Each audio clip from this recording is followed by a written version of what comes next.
venha a nós o vosso reino. Já estamos nesse reino ou será apenas quando Cristo voltar? Essa pergunta é maravilhosa, porque ela reflete o que Jesus está fazendo com os discípulos o tempo todo. Ele fez isso com Natanael, ele fez isso com Nicodemos, ele fez isso com a mulher no poço de Sicar, ele fez isso com seus discípulos, ele vive fazendo isso. A gente não consegue lidar com a possibilidade de dois mundos ao mesmo tempo. A gente não consegue, a gente não consegue entender que existem dois lugares. Que às vezes ele está falando de um jeito e às vezes ele está falando de outro, mas às vezes ele não está dizendo que isso acontece primeiro, depois acontece segundo, os dois ao mesmo tempo. Isso é aquilo que os teólogos chamam de o já e ainda não. O reino de Deus, ele é a expressão mais cabal da tensão já e ainda não. Então, tem aqueles que escolhem o já, tem aqueles que escolhem o não, mas a Bíblia diz que você pode escolher o já e o não ao mesmo tempo. Então, essa é a minha perspectiva do texto. Eu vejo que o tempo todo a dinâmica do já e ainda não está presente no reino de Deus. Então a gente tem elementos do reino de Deus que já estão presentes, só pelo fato do rei estar entre nós. Só pelo fato do rei majestoso do universo governar todo ele deitado numa manjedoura. A gente já tem o reino de Deus ali. Mas em certa medida o reino também ainda não está todo ele revelado na sua plenitude. Então há um aspecto já e um aspecto não. Os dois.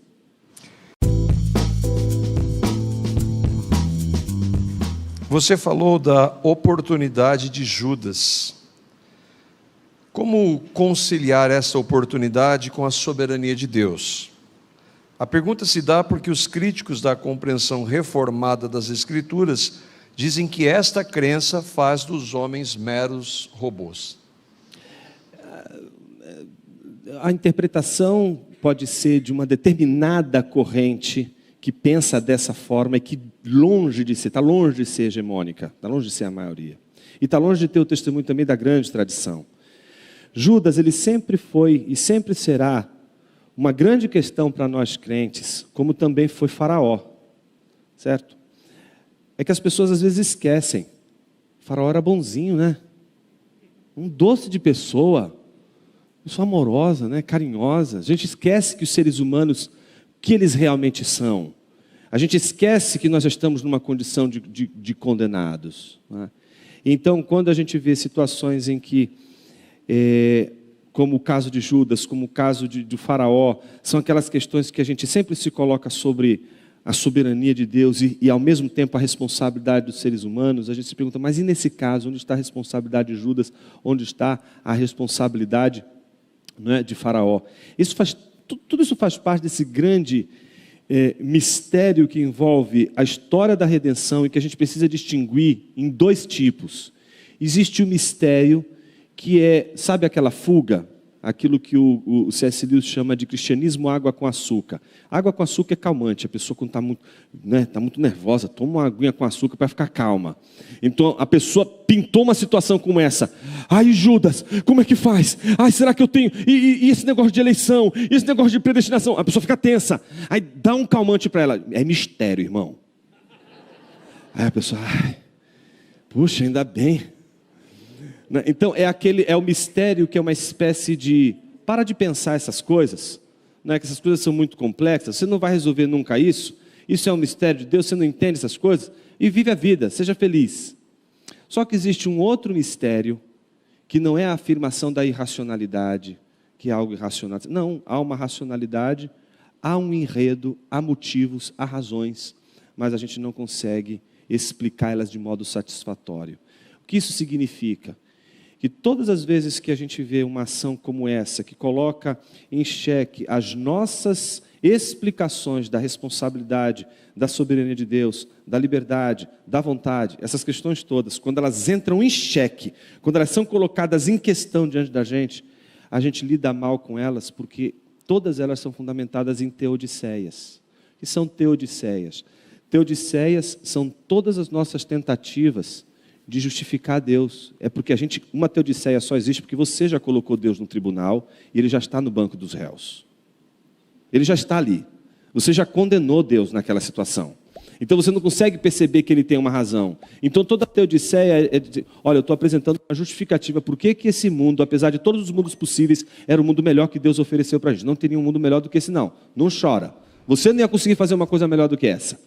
Isso é uma Teodiceia. Por mais que eu dê respostas que umas pareçam mais plausíveis do que outras, elas sempre serão explicações sobre por que Deus permanece soberano, Deus permanece governante sobre o universo e nós permanecemos responsáveis pelo pecado, responsáveis pelo que cometemos, ainda que não saibamos explicar. A Teodiceia, ela é importante na vida da igreja, porque ela não é uma explicação ponto final, ela não é uma última palavra, ela é sempre uma penúltima palavra que tem uma finalidade. De todas as explicações que eu posso oferecer para o problema da liberdade, da responsabilidade, de uma coisa eu sei: eu não posso dizer que Deus é o ator do mal, não posso responsabilizar Deus pelo mal e não posso tirar a responsabilidade do homem do mal que cometeu. Essa é uma filigrana que Calvino vai fazer nas Institutas para distinguir, por exemplo, a noção bíblica de eleição e predestinação da moira dos gregos. Você, quando lê as tragédias gregas, você encontra ali a tal da moira, o tal do destino traçado. Lembra de Édipo, Jocasta, aquela coisa toda do destino, que todas as vezes que você tenta ir contra o destino, você realiza ainda mais o destino, que é fatalista. É uma visão fatalista da vida dos seres humanos, porque os seres humanos são joguetes nas mãos dos deuses que brincam o tempo todo com as ações humanas. Nós cristãos não entendemos que a predestinação na Escritura ela segue o padrão fatalista, mas justamente porque não conseguimos, não é explicar, há uma explicação, nós não sabemos a razão de Deus para o problema do sofrimento, para o nosso problema da questão da liberdade. Então o fato da gente não ter uma resposta que seja categórica e final, não faz, portanto, qualquer outra afirmação de Deus sendo uma afirmação plausível. Então, ninguém está autorizado a desacreditar no todo o poder de Deus e na responsabilidade do homem a despeito do mal, a despeito de toda a predestinação e eleição que acontece no mundo. Quais as evidências visíveis no dia a dia de que eu sou um cristão que busco em primeiro lugar o reino de Deus? Obediência e amor. A obediência e o amor são os sinais de que um cristão foi alcançado pela graça de Deus.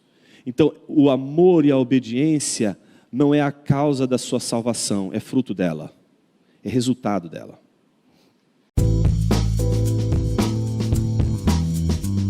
Fiquei com dúvida em relação ao Espírito não habitar individualmente em cada cristão. Somente quando reunidos, entendo que um cristão fora do corpo de Cristo não vai frutificar.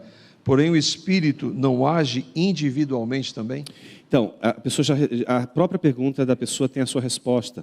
O Espírito age individualmente. Em nenhum momento, o fato de a gente acreditar que o Espírito Santo ele age de forma como individual, cada um de um jeito, de uma maneira, isso não significa que ele todo habite totalmente o indivíduo, porque isso seria uma contradição. É uma contradição dos termos, é só porque você vai entrar numa contradição.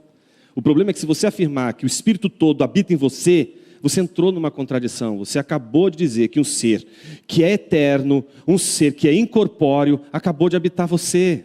Entende? Essa noção ela é uma noção mais para evitar o contraditório. Mas você pode dizer poeticamente: o Espírito habita em mim. Tá certo? Mas ele só habita em você porque você faz parte de uma igreja, porque você caminha com irmãos, porque o Espírito de Deus está sendo derramado numa igreja.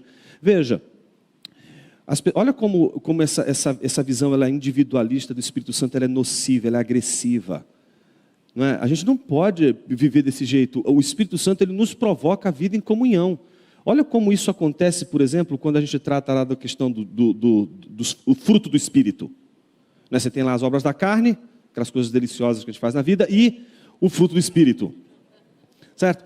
O fruto do Espírito é uma coisa incrível, porque Paulo está ali trabalhando uma metáfora, e a gente perde a metáfora de vista. O que Paulo está dizendo é que nós somos árvores, E que a obra do Espírito na igreja é uma obra de produção de fruto. O Espírito está produzindo fruto em nós. Então por que ele produz um fruto? O fruto que é a obra do Espírito na sua vida, essa ação que você que fez a pergunta pensou aí, que é a ação de Deus na sua vida, não é sequer para você. Árvores não comem seus frutos. Você não vai ver uma árvore pegando o seu próprio fruto assim. Não, a árvore não devora o seu próprio fruto. A árvore, ela é o exemplo típico da doação na criação. A árvore é, por sua natureza, doadora. Então, o fruto do Espírito é sempre uma obra de Deus na sua vida, e quem vai se deliciar disso? É o seu irmão. Agora, observe, por que é possível a apostasia na igreja? A experiência da apostasia na igreja é possível porque é possível o Espírito Santo atuar no meio de uma igreja, e ele está atuando em todo mundo, e tem pessoas que não são regeneradas, que estão no meio da igreja e vão provar dos benefícios dessa ação do Espírito Santo. O Espírito está nela. Entende o que eu estou dizendo?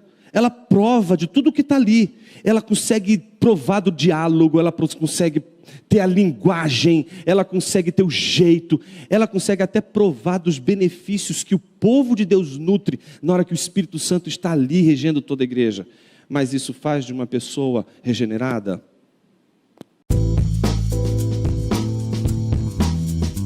Vimos como Jesus, em sua graça superabundante, tratou dos pecados de Pedro e da prostituta. O que você diria para aqueles que estão em, entre aspas, igrejas e líderes em seus usos e costumes e legalismo atam fardos pesados sobre elas? Isso é uma tristeza, né? É falta de céu, é falta de desejar o céu, é princípio de império, é fogo, porque as pessoas, elas quando esquecem, é a diferença entre reino e império, não é? A igreja é uma embaixada do reino, mas ela não quer ser mais embaixada do reino, ela quer ser um império.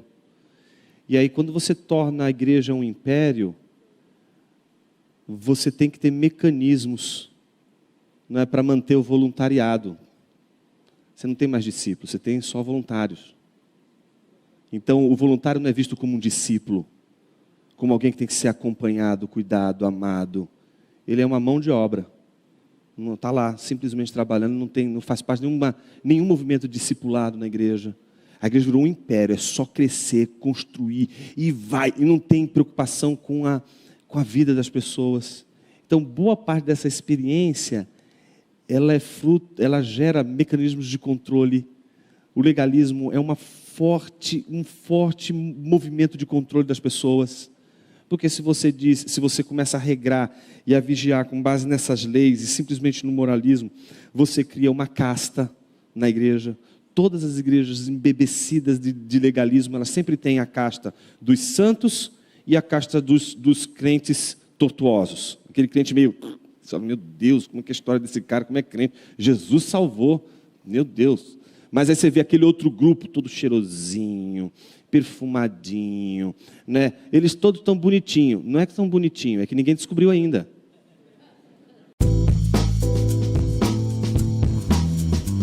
Como acontece na vida prática a reordenação dos nossos desejos?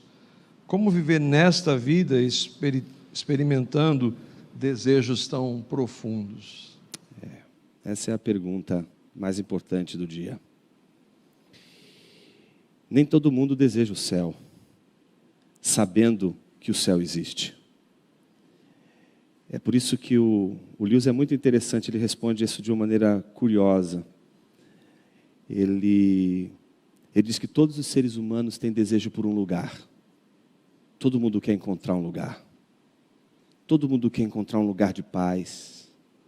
Todo mundo quer encontrar esse lugar. E esse desejo está plantado em nós por Deus. E todos os seres humanos desejam isso. Então, todos os seres humanos querem e acreditam no lugar. Isso está, por exemplo, numa filosofia como a platônica.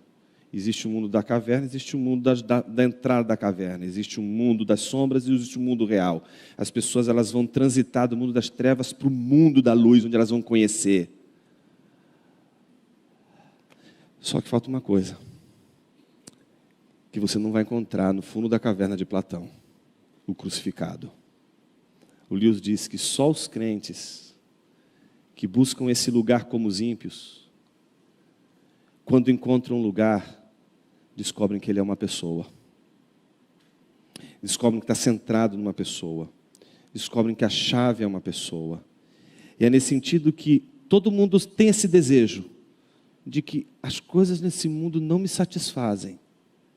Mas daí eu concluí que o que me satisfaz é Deus, o Pai de nosso Senhor Jesus Cristo, Espírito Santo, a Santíssima Trindade. Aí é de outra natureza. Aí é a natureza do crente.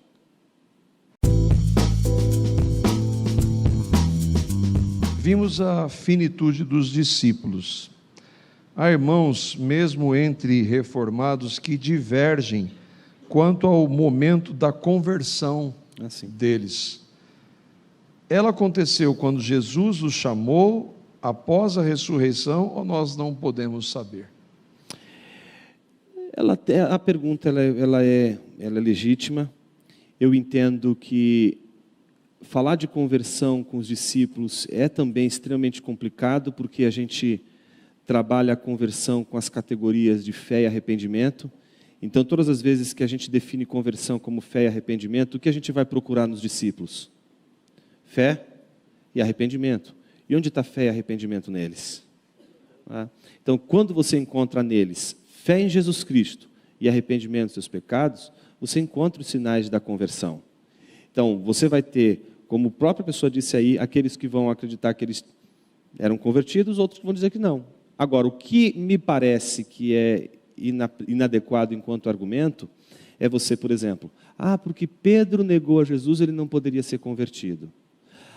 Porque quando Jesus disse, por que você não cogita das coisas de Deus, mas sim das coisas do... Não é? Quando se refere a Pedro chamando ele de Satanás, então ele não poderia ter tido uma experiência com Deus. Gente, o que tem de gente usada por Satanás que vai para o céu? Não é? O que tem de crente estúpido e que vai para o céu estúpido? Não é a sua estupidez que vai te mandar para o inferno, não, filho. Não é? Aliás, o que vai nos levar para o céu é de uma outra natureza. Por isso que a nossa confiança não está nisso. Se a nossa confiança estiver centrada nos nossos acertos, meus irmãos,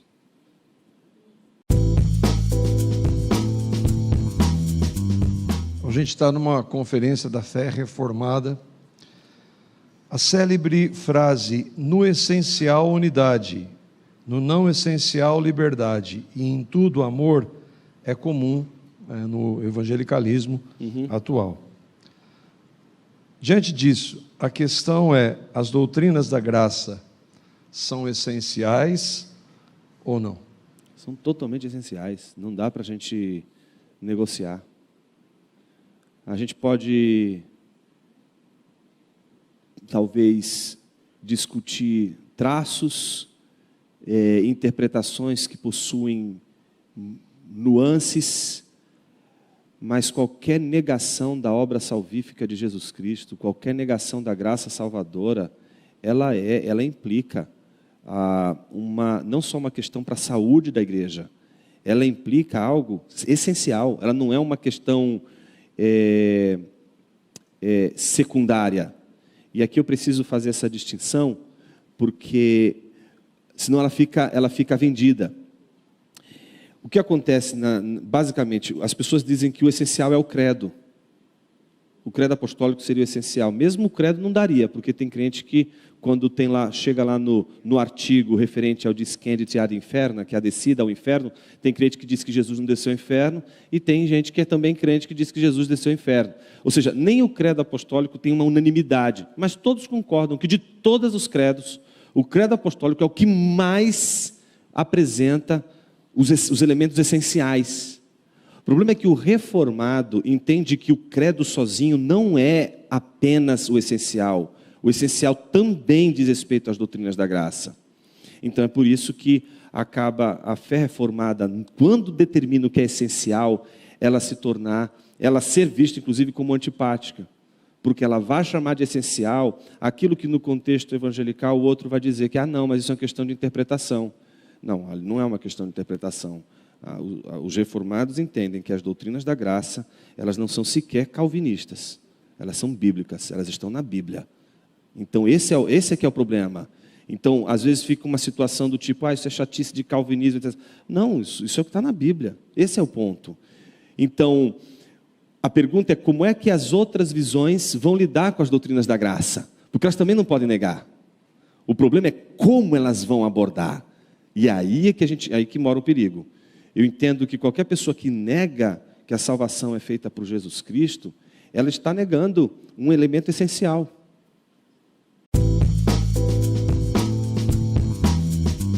Como ensinar uma igreja e que os membros não devem ser servidos, mas sim serem servos?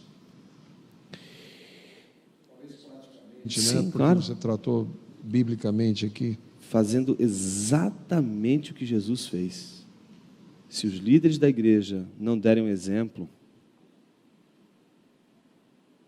como é que a gente faz isso na igreja? Como é que a gente imprime isso na igreja?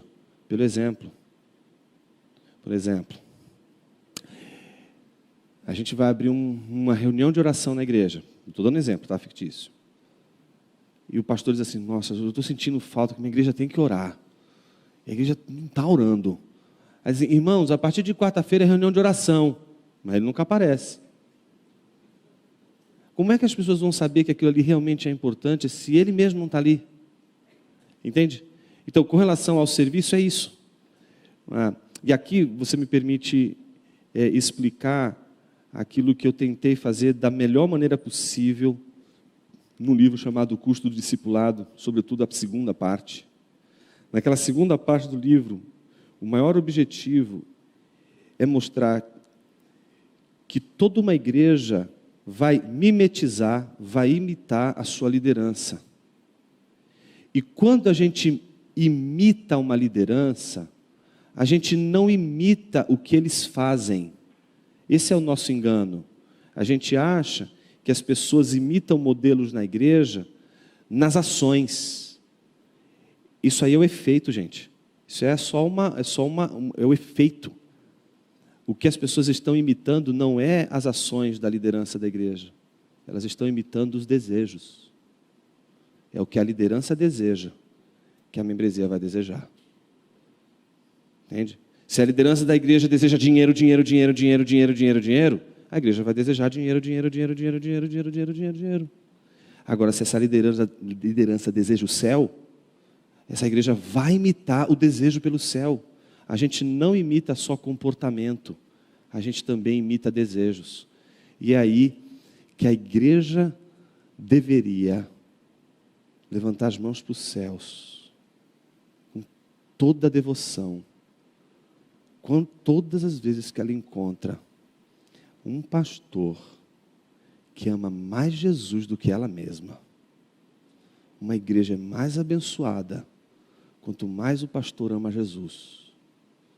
O que você tem que se perguntar é o que o seu pastor mais deseja nessa vida.